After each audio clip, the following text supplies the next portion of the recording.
everyone, and a very warm welcome to the next episode of Decoding Markets. We know COVID-19 has left the entire global economy in very difficult times, and India is no exception. It is probably for the first time ever since the late 1970s that Indian economy is expected to contract. The theme of deglobalization, digitization, and debt has become very important. To discuss these topics and its implications on the Indian economy, we have with us one of the most respected voices in the Indian fund management industry, Mr. Navneet Munot. Thank you, sir, for joining in. And before we Thank start, you. I would like to congratulate you and your entire team for becoming the largest fund managers in India. Thank you. I mean, it's all the good wishes of friends like you, and it's all the trust that our investors have in us. And for us, I mean, the drive is always the purpose with which we work, which is to be the wealth creator for every Indian. For the benefit of our investors, Navneet needs no introduction, but just to set things into perspective, Navneet is the Executive Director and the CIO at SBI Mutual Funds. He is also the Chairman at CFA Society India. He's a CFA charter holder, FRM charter holder, and a qualified chartered accountant. Thank you, sir, for taking out time. My first question to you is that every time there is this time is different becomes the usage of this term increases manifold. We know that history doesn't repeat but it rhymes. If I were to ask you to draw parallels and assess the situation of Indian economy from the times of global financial crisis, what are the similarities and the differences, and how do you think it would impact the Indian economy? So the global financial crisis, as the name suggests, was a financial crisis. For that matter, all the economic crises that we have seen over the last several decades or centuries had their genesis in the financial sector or in the real economy. This is a biological crisis. This is a health crisis. The demand shock, the supply shock is emanating from the fact that we cannot move out and consume, we cannot go out and produce. And that has brought down the economic growth, which you talked about. First time we will have a recession. In fact, the global economy will have its worst recession in a very, very long time. So the global financial crisis was due to the excessive leverage, particularly in the balance sheet of US households. The subprime leverage, if you remember, the financial sector was excessively leveraged. And then a small ripple, when you have those excesses in place, can create a perfect storm, which we saw ultimately manifested in the form of global financial crisis. This time it's different. So that actually was generated in Wall Street, which impacted Main Street. This time the crisis is in Main Street, which is impacting the Wall Street also. So that's a very, very big difference, and we need to understand. But given that we are going to have this huge slowdown in the economy, or let's say a recession in the economy, will also impact the financial sector. The challenges in the financial sector impacted the real economy. This time, the challenges in the real economy will impact the financial sector. From India's perspective, I would say two differences. One is that, as I mentioned, this was actually had its genesis in US financial system, and of course it became a global crisis. Though Indian economy was in a far better shape at that point in time relative to this time when the growth was already decelerating for the last few quarters. Second, I think the fiscal space that we had in 2008. In fact, in March to February 2008 budget was projecting a fiscal deficit of around 2.5% of GDP, if I remember correctly. Of course, it turned out to be finally 6.5% post the global financial crisis. But we were starting from a position of strength. This time we have a fiscal constraint. I mean, we had to almost breach the FRBM target for last year as well as this year. And now, of course, this crisis will lead to a much bigger fiscal deficit. And the financial sector wasn't in the pink of the health as we were getting into the crisis. Of course, India has a lot of other strength compared to where we were in 2008, particularly thanks to the reforms, structural reform that we have undertaken over the last few years. Rightly mentioned that structural reforms have happened in the past. However, if we kind of talk about two things which are happening, on one side we're talking about FDI investments and becoming the destination for them, and on the other side we're talking about becoming Atmanirbhar and vocal for local. However, the ground reality is that, while you talk to corporates, there are a lot of issues which are there at the ground level, be it in terms of supply chain disruptions, labor reforms, structural issues, so on and so forth. So do you think that our whole, approach of Make in India is a little overhyped? And do we have in us to become a global force to reckon with in times to come? Or are we reading too much into this situation right now? So COVID-19 has only accentuated a trend which was already underway. Because of the trade war between US and China, we were already seeing a discourse around diversifying the supply chain from China. And now, given that there is so much of animosity towards China from like all corners of the world, I'm sure number of organizations in the world, number of governments in the world would be focusing on reliability of supply chain rather than just the optimizing. Since 1990s, if you go back in history, China got the labor intensive work, India got skill intensive work. We could not really win the race in terms of manufacturing capability bringing into the India for a variety of reasons, and you alluded to most of the challenges that we have in place. But now, given the global geopolitical environment, my sense is that apart from the fact that you mentioned that even government is highly focused on vocal for local, import substitution, make in India, also boosting the export, etc. There's a high likelihood we see a lot of supply chain shifting to India. I keep talking about it. This can turn out to be a Y2K movement for India, just like our IT industry, and you sit in Bangalore. You have seen the evolution of that since the Y2K crisis in 1999 and how an Indian IT industry came of age over the years. This can be a Y2K movement for a lot of other industries. Over the last few years, we have seen India gaining a significant momentum in the areas like electronics, in chemicals. Earlier, we have seen some success stories in the auto ancillaries, in light industrials, pharmaceuticals, etc. We can see that in a lot of other industries, given the recent initiatives by the government, and of course the businesses would like to take advantage of those opportunities. The India's advantage is apart from a large domestic market, so one can cater to the domestic demand rather than relying on the exports. India has a large pool of labor supply for a very long period of time. The taxation has become a lot more favorable with the cut in corporate tax rate and more incentives for the manufacturing sector. We are talking of land and labor reforms, particularly at the state level. And there has been a significant improvement in the ease of doing business, but we have to go a long way. And I completely agree with you, whether it's particularly all the factors of production, land, labor, cost of capital, cost of power, the cost of logistics. I think all of those we have to work a lot more harder. We have to move from what I call the red tape to a red carpet country. We have to respect the people who invest with us. Any kind of policy changes, which is retrospective in nature, that has to be curtailed. And also one more aspect, if I add, this is a moment where we need to work a lot more on a lot of these bilateral and multilateral treaties with US, with EU, with ASEAN countries, etc. And how do we grab a larger market share away from China? So, if I look at India's GDP growth, the main, lever which has always drove Indian GDP growth has been consumption. Some of the other economies, which are more consumption-led are probably Mexico, Brazil, and US as far as developed markets are concerned. Now, with the situation we are in right now, where, we don't know how consumption can be even, is going to take shape with so much of uncertainty regarding pay cuts, job losses, etc.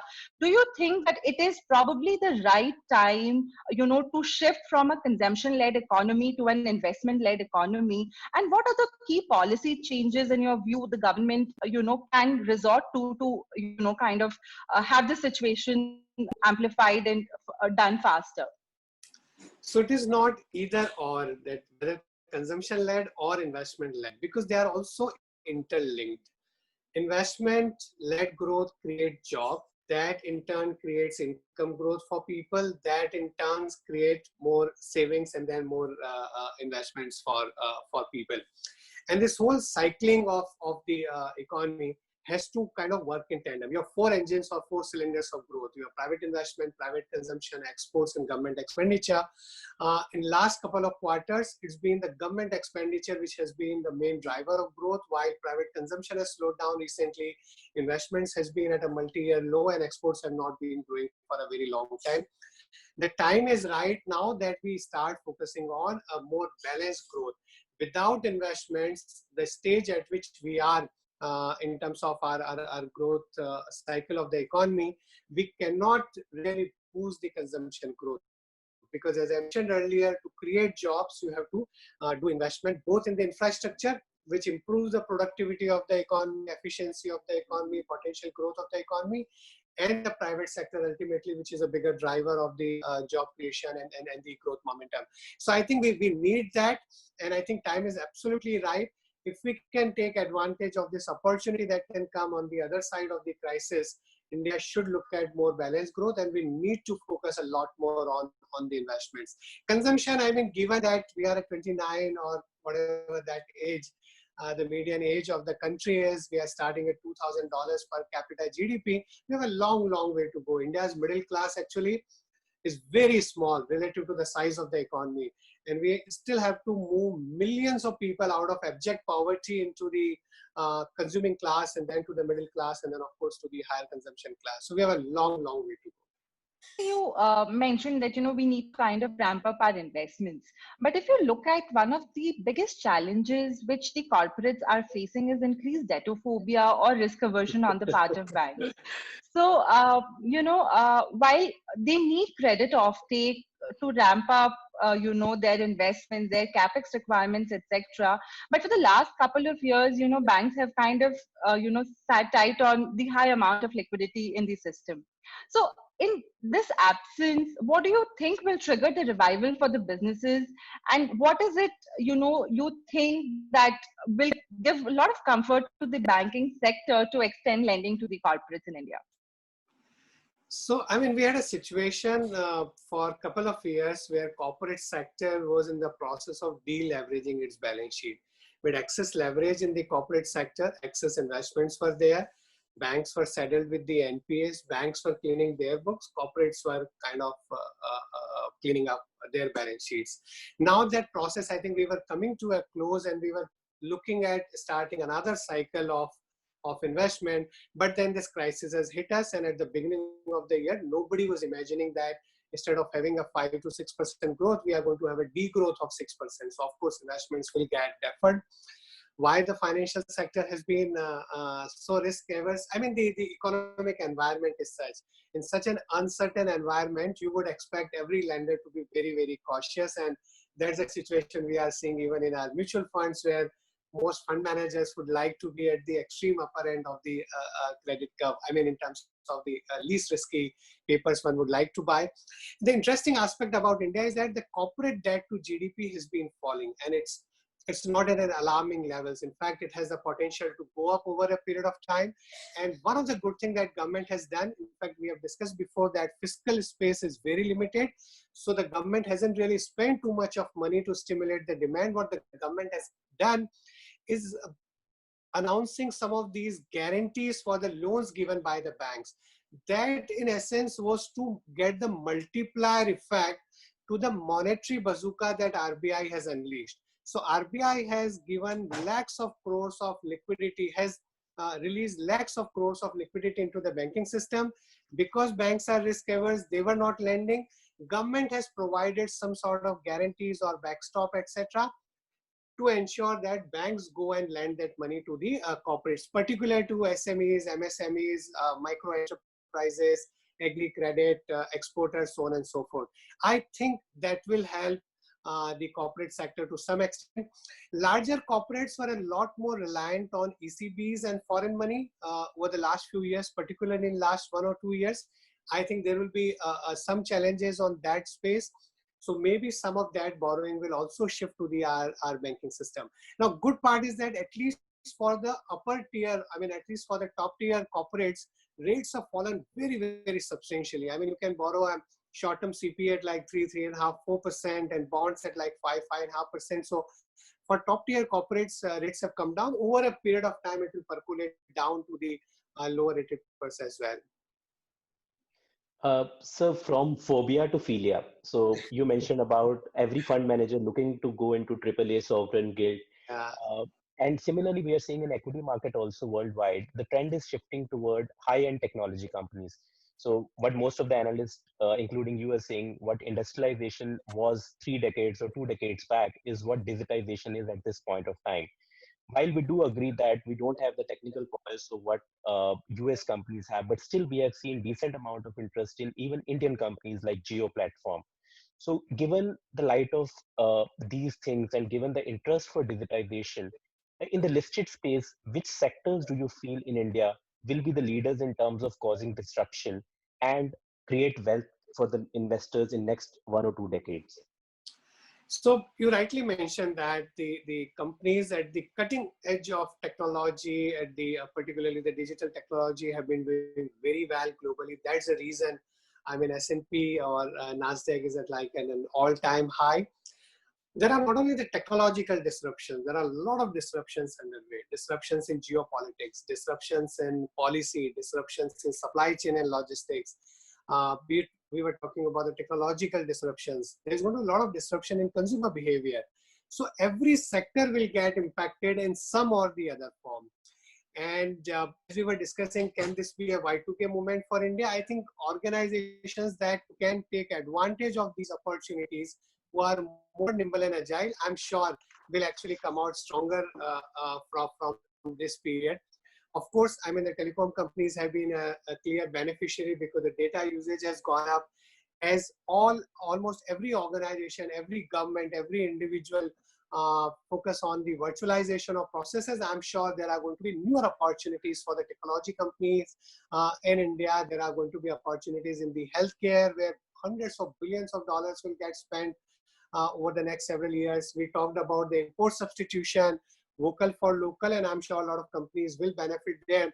I would say instead of looking at sectors in India at $2,000 per capita GDP, whether it's the investment or in exports or in consumption, there are opportunities everywhere. As an investor, you need to look at from a bottom-up perspective. Look for resilience in the company, a fortified balance sheet. Look at the risk management of the company. Look at resources, particularly how are they dealing with the human resources. Skill will always be in shortage, and people have to be re-skilled in this new environment. You have to take care of their well-being. R&D and innovation. I mean, the relationship that companies will build with all stakeholders. We talked about employees, but whether it's shareholders, whether it's your lenders, whether it's suppliers, whether it's customers, local community, all of them. Oh, okay, just a few are resilience, relationship, R&D and innovation. What else I said? I think risk management and of course the resources. I think that's a lot more critical for looking at companies than looking from only a top-down perspective.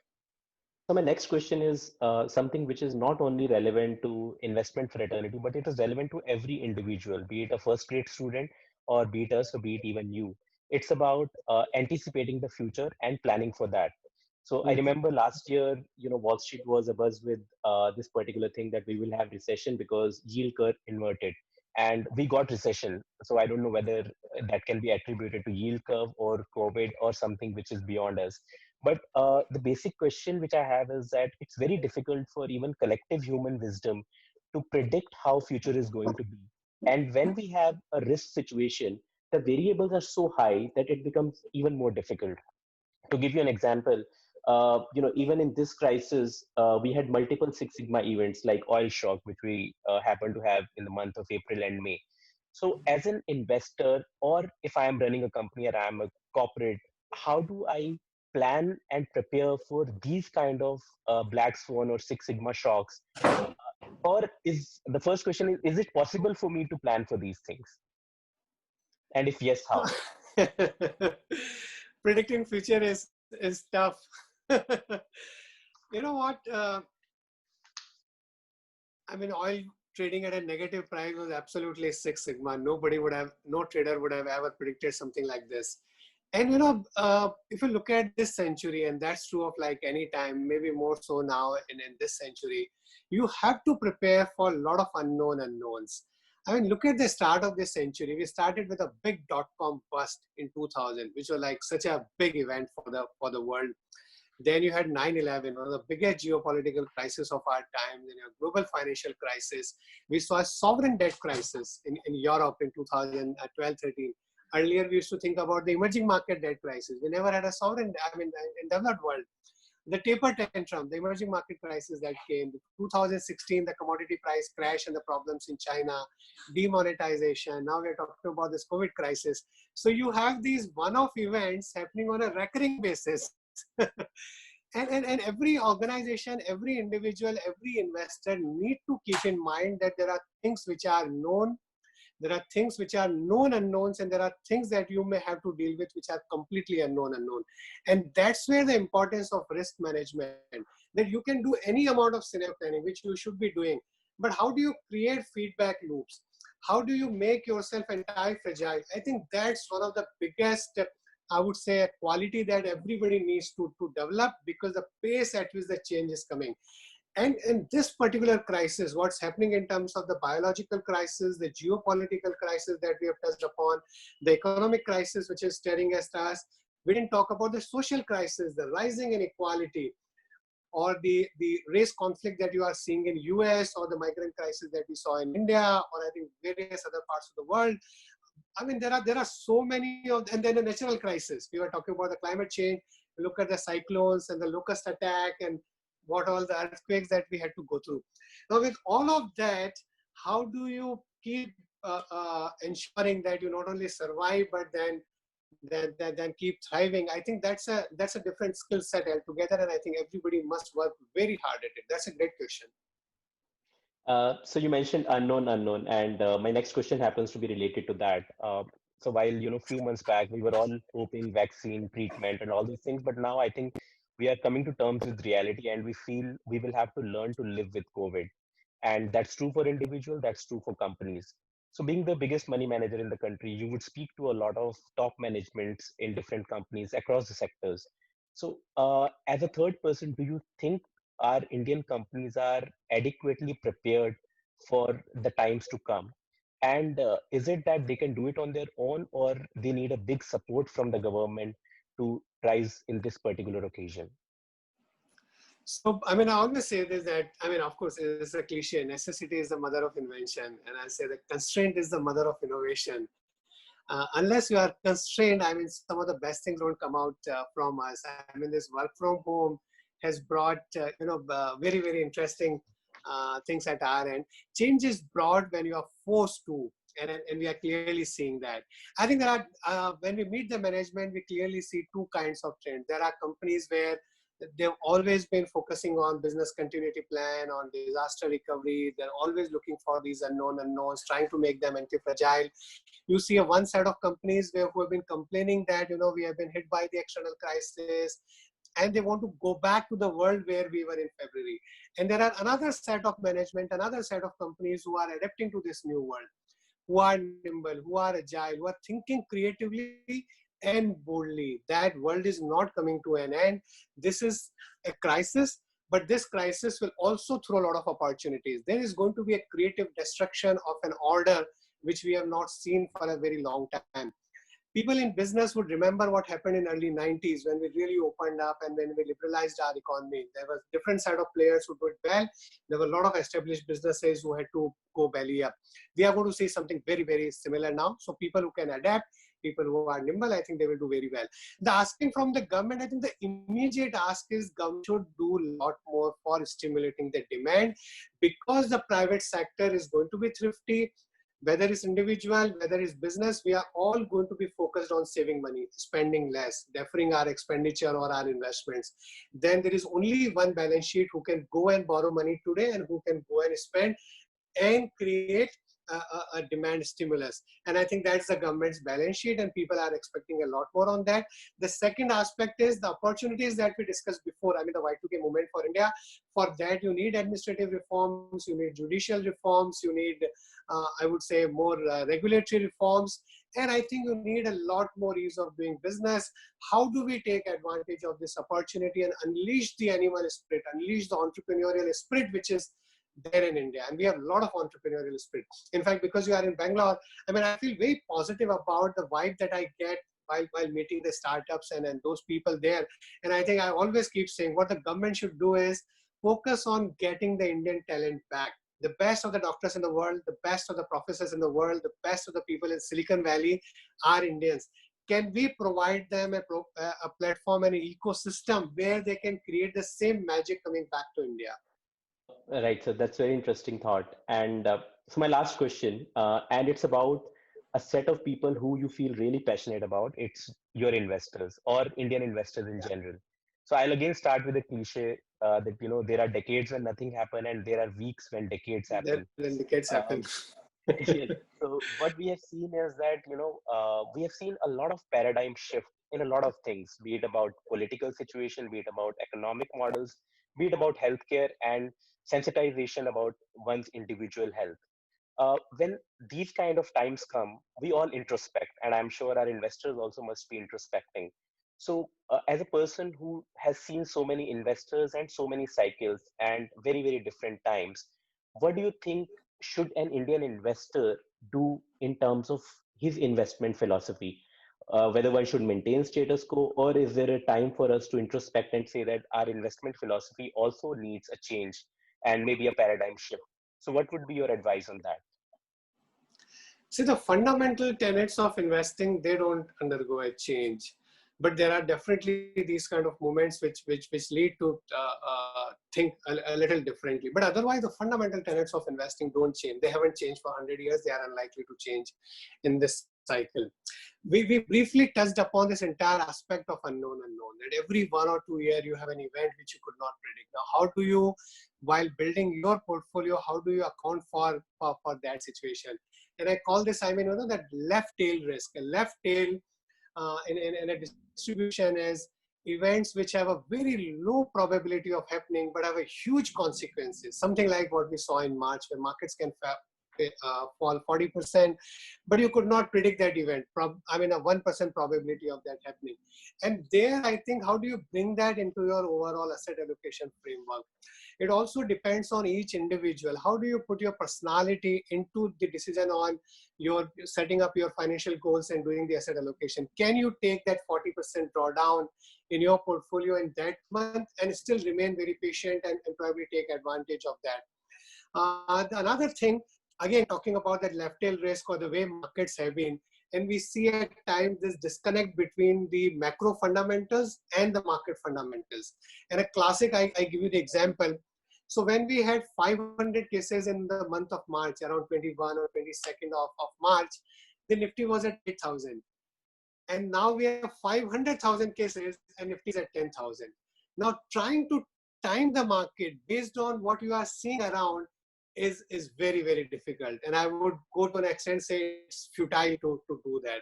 So maybe put some hedges in your portfolio, maybe in the form of little bit of gold, maybe always keep a little bit of cash to take advantage of these kind of like recurring one-time event that keeps happening. But otherwise, longer run, stick to the asset allocation. And as an investor at our end, we always believe the way to make money, of course, we always look at these macro inputs into our bottom-up stock picking. But the way to generate alpha over a long period of time is focus on buying good businesses, run by good management, available at reasonable valuation. Now, when you have these kind of moments, they just give you an opportunity to kind of, have a fresh look at the portfolio, look at the change at the margin, who are the businesses which will get disrupted and who are the people who will disrupt others, and bet on the people who will disrupt others. And then I think build a greater margin of safety in terms of the valuation that you are paying. But at the end of the day, we are a relative value investor. So, if the entire market goes from one extreme to another extreme, we'll have to live with that. What we try at our end is to how do we deliver the best possible relative value. The another interesting thing I'll tell you is that I think in this environment where investors find it very difficult, the bond yields have come down so much. Should I invest now in duration? Credit, I feel a lot of risk is there. in equity, how do I invest? I mean, looking at the disconnect between macro and the market fundamentals, or at the micro level. And the multi-strategy fund or multi-asset allocation funds, where a fund manager backed by a team of people who are looking at from various angles, both the global as well as the domestic parameters, and applying good models in place, and keeping discipline of a structural allocation, and a little bit of trying to take advantage from the tactical allocations. I think those multi-asset allocation products, multi-strategy products are going to become more popular going forward, in my view. Right. So you mentioned structural allocation. You mentioned about having a philosophy and buying good businesses at cheaper prices. And in fact, I would add good business run by good management. I always say, in fact, I've written a piece recently in Wealth Insight. I mean, management is the moat in India. And that's very different than what Warren Buffett and Charlie Munger teaches us. This right. You won't learn while learning to buy a good business from, the Porter's 5 forces analysis. But in India, right from a cement business to a retail business to an airline business to a lending business, so many of even the paints, I mean, even in so many commodity businesses, the difference made by one management to another is very, very big. So at our end, I mean, that's where we focus a lot.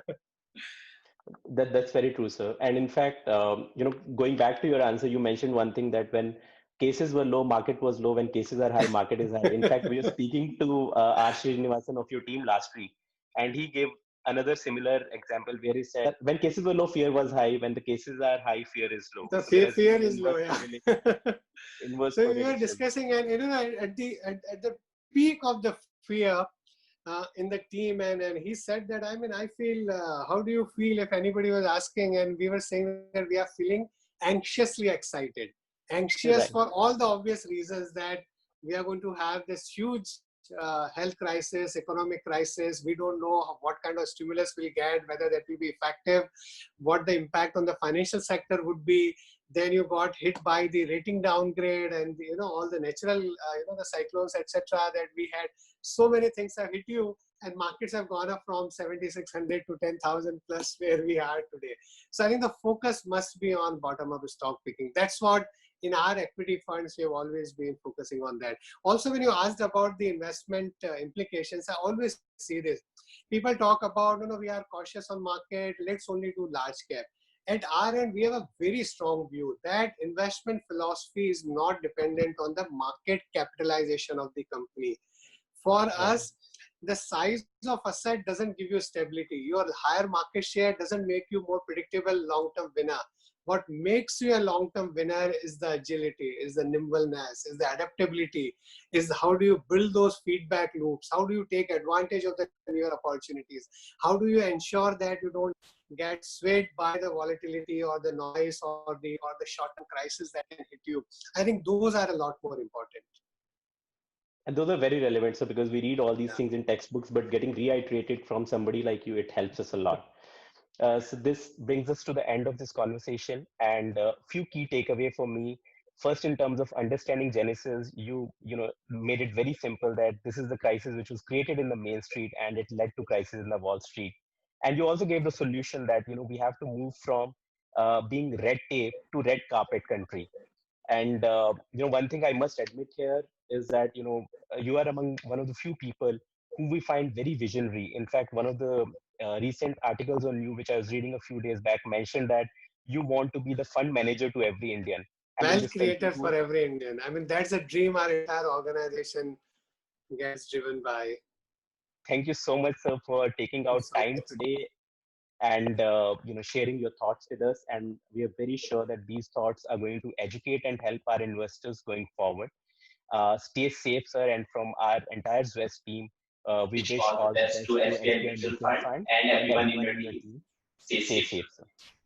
Thank you. Thank you, Harsh. Thank you, Megha. Wish you all the best. Thank you, sir. Thank you, sir, for taking our time. Yeah. Thank you. Bye.